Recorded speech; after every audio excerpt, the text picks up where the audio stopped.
We want to restore the Department of Justice to an institution that focuses on fighting law and order and crime and putting real criminals behind bars, not targeting Americans because of their religion or their political speech. We saw that under the previous administration, and it's unacceptable to this president. The military is not supposed to be used for ordinary law enforcement purposes. In D.C., he was talking about cleaning up the graffiti and, dealing with the blight of homelessness, which are obviously local, not federal issues.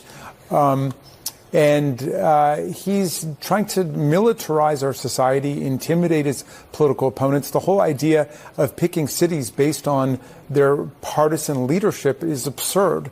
I mean, there are lots of Republican cities and towns struggling with crime. Everybody is across the country. Always. Crime has always been part of our history, and yet crime is down. In D.C., for example, it's at a 30-year low. It's down in Baltimore. It's down in Chicago. But the point is that in our system of federalism, the different branches of government and the different departments of government are supposed to work together. If Donald Trump thinks he's got some great ideas for Chicago or Miami or Houston, Texas, or whatever, he should call a summit for the White House and say, hey, here's some ideas where the feds can work together with states and localities, not have a series of rolling National Guard invasions of people's cities. Reportedly, the objective is about crime. What do you think his objective is in doing this? Well,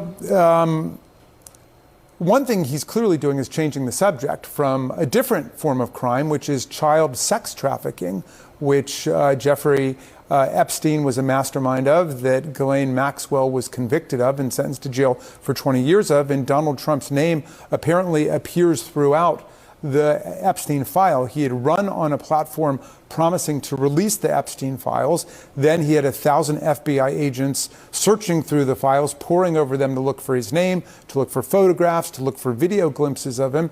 And then when they came back and reported him, he said, we're not releasing this.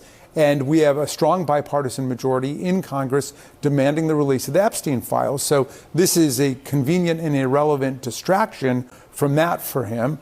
But I think, look, there are significant levels of criminality taking place within his own administration, right? There's a lot of corruption taking place. So all of this. But Americans also, they do have concerns about crime, even if you look at statistics showing that it's going down. Nobody more than the mayors and the council people and the police. Certainly. Illinois Governor J.B. Pritzker lashing out at President Trump yesterday, calling the president's comments to bring law and order.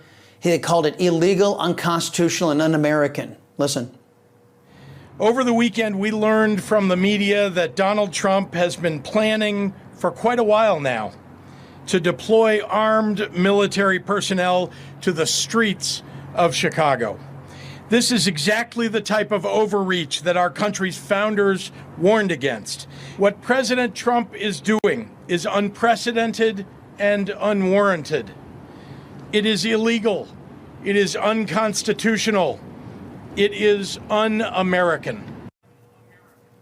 The racist mayor of Chicago, who is being investigated for his bigoted hiring practices, said that the efforts by President Trump to deploy the Illinois National Guard to protect the people of Chicago from rampant violent crime was somehow racist.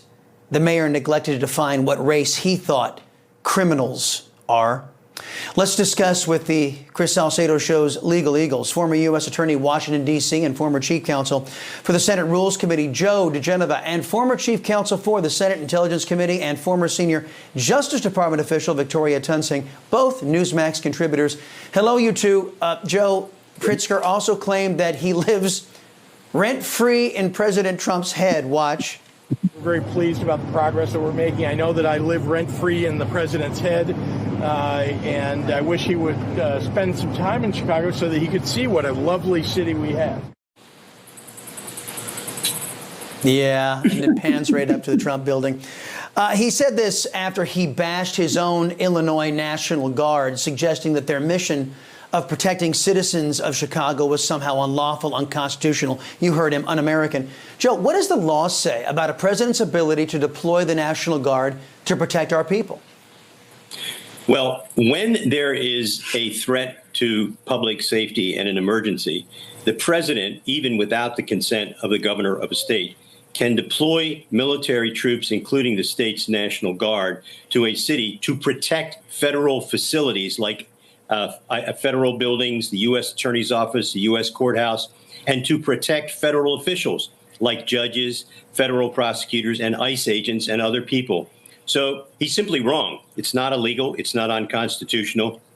I think what you see being displayed here is the kind of ignorance and overreach that demonstrates why so many businesses and people are leaving Illinois and Chicago. The National Guard troops and the Marines have been in LA over the last 2 months, engaged in perimeter support, in blockades, in one instance, apprehending and arresting civilians, and all part of civilian law enforcement, which is absolutely prohibited under the Posse Comitatus Act. They are engaged in infringing upon and blocking the freedom of movement of Americans on American soil. And we will hear from military personnel that we deposed that say all this. And so we think we have a really strong case. So never ever forget that the same man talking about sending in the troops to clean up the cities and get it rid of all the crime is literally a 34-time convicted felon and would have been a 91-time convicted felon had he either lost the election or if Merrick Garland wouldn't have screwed it all up and not delayed the process. You know, we've been talking about this obviously on TYT since it's been happening, since Trump has sent in, you know, troops into LA, into DC, talking about sending them in Chicago and New York City, all the heavily blue cities and all the cities that have heavier black populations, and that Fox News and other outlets like that are always talking about, oh, look at how bad crime is in these areas, even though they, you know, love and worship a convicted felon. But I already said that. But, you know, that's not a novel approach to sending more troops and bash people's heads in. That's not going to do anything. That's not going to fix the real issues and where crime stems from. But I think that it's pretty obvious that Donald Trump is just distracting from his own BS, from his own failings and his own shortcomings. You know, prices are going up, produce, the prices of meat, different types of imports. And he's clearly not going to back away from these tariffs. So as the cost of living continues to rise, as more and more of his promises go undelivered upon, as his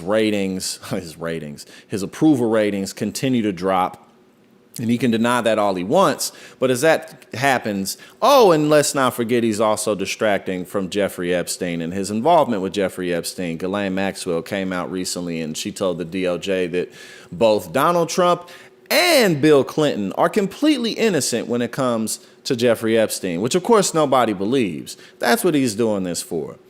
Unfortunately, he's causing a lot of damage in the process, but you know, you can't distract from the fact that you suck, man. You really can't.